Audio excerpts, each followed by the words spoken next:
28న రైతుల ఖాతాల్లో పీఎం కిసాన్ 16వ విడత నిధులు విడుదల 8 కోట్ల మంది రైతుల ఖాతాల్లో 18,000 కోట్ల జమ చేయనున్నట్టు స్పష్టంగా అర్థమవుతా ఉన్నది. ఏదైతే 28వ తేదీన వీళ్ళేమో 28వ తేదీన పీఎం కిసాన్ పైసలు రైతుల ఖాతాల్లో వేస్తే ఇక్కడ ఉన్నటువంటి 27 లేకపోతుంటే 28వ తేదీల మరి 2 గ్యారెంటీలకు సంబంధించినటువంటిది మరి వాళ్ళు కూడా అమలు చేయబోతా ఉన్నారు రేవంత్ రెడ్డి సర్కార్. దీనిలో మనకు స్పష్టంగా అర్థమవుతా ఉంది.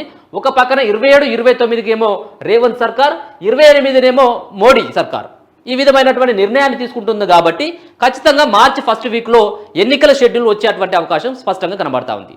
పార్లమెంటు ఎన్నికలకు మరి ఎట్లాగో షెడ్యూల్ వచ్చిన తర్వాత ఇట్లాంటి పథకాలకి మరి మళ్ళీ ప్రకటించేటువంటి అవకాశం ఉండదు, నిధులు విడుదల చేసేటువంటి అవకాశం ఉండదు. కాబట్టి ముందుగానే వీళ్ళు పార్లమెంట్ ఎన్నికల షెడ్యూల్ వస్తుందన్నటువంటి ఒక ఆలోచనతోటే ఎన్నికలలో ఏ విధంగా లబ్ధి పొందాలన్నటువంటి ఒక ఆలోచనతో ఈ 2 పథకాలకి మళ్ళీ తెర మీదకి తీసుకురావడం జరిగింది అనేది మనకైతే అర్థమవుతున్నటువంటి అంశం. ఎందుకంటే ఇన్ని రోజులు లేనటువంటి ఇది ఇప్పుడే ఎందుకు తెర మీదకి వచ్చింది అనేది మనం ఒకసారి కనుక ఆలోచించినట్టయితే ఖచ్చితంగా కూడా ఇది ఎన్నికలతో ముడిపడ్డటువంటి అంశంగా మనకు అర్థమవుతా ఉన్నది. 27 లేదా 29 నుంచి మరో 2 గ్యారంటీలు దరఖాస్తు చేసుకున్న వారిలో అర్హులకు ఇవ్వాలి. తెల్ల రేషన్ కార్డు ఉండి 200 యూనిట్ల లోపు వారికి ఫ్రీ కరెంటు, 500కే గ్యాస్ సిలిండర్ అన్నటువంటి అమలు చేద్దామన్నటువంటిది రేవంత్ రెడ్డి సర్కారు ఒక నిర్ణయాన్ని తీసుకోవడం జరిగింది. కానీ ఇక్కడ మనం స్పష్టంగా ఒక విషయాన్ని అయితే చెప్పాలి.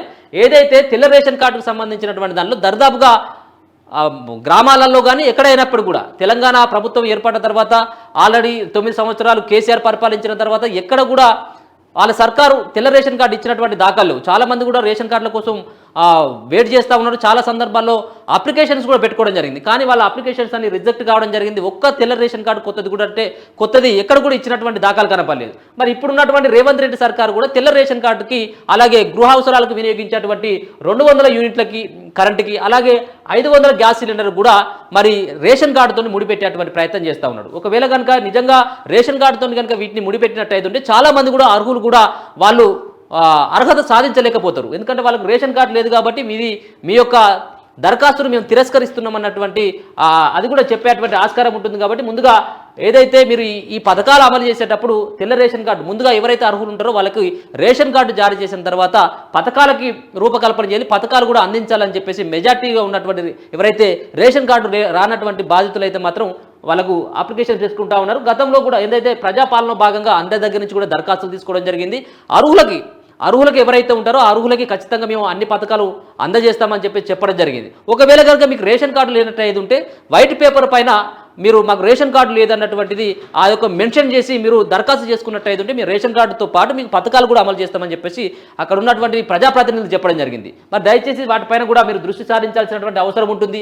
ఎవరైతే తెల్ల రేషన్ కార్డుకి ఆ ప్రజాపాలన దరఖాస్తులో భాగంగా దాని వెనకాల వాళ్ళు ఒక అప్లికేషన్ రాసి పెట్టడం జరిగింది. కాబట్టి వాటిని పరిశీలించి వాళ్ళకు న్యాయం చేయాలని చెప్పేసి అయితే అక్కడ తెలంగాణ ప్రజలు ఎవరైతే అర్హులు ఉంటారో మీరు పెట్టేటువంటి పథకాలకు అర్హులు ఉంటారో వాళ్ళ యొక్క విజ్ఞప్తిని కూడా మీరు చూడాలని చెప్పేసి అయితే మెజార్టీ వర్గాలు అయితే కోరుకుంటా ఉన్నాయి.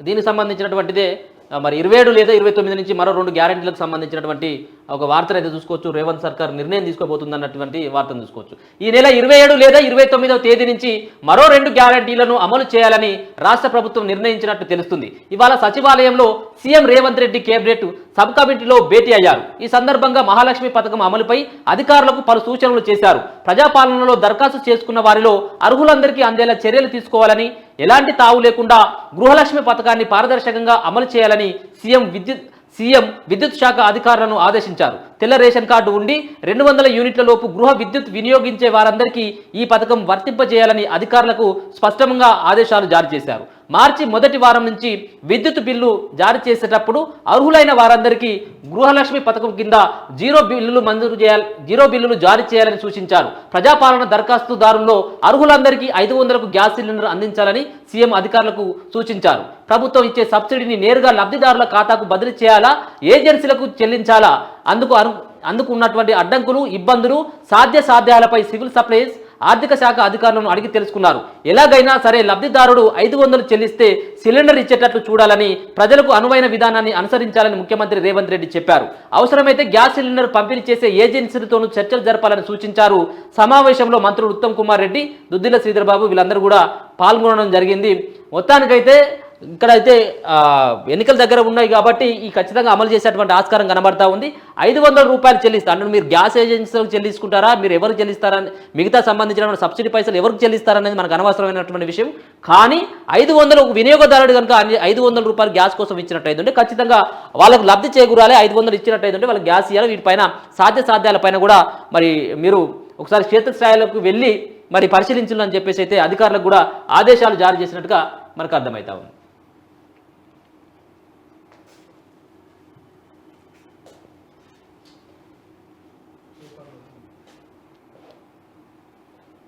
ఇక అలాగే మన 28వ తేదీన మరి రైతుల ఖాతాల్లో పీఎం కిసాన్ అన్నటువంటి వార్తలు కూడా 2వ పేజీలో చూసుకోవచ్చు. ఇది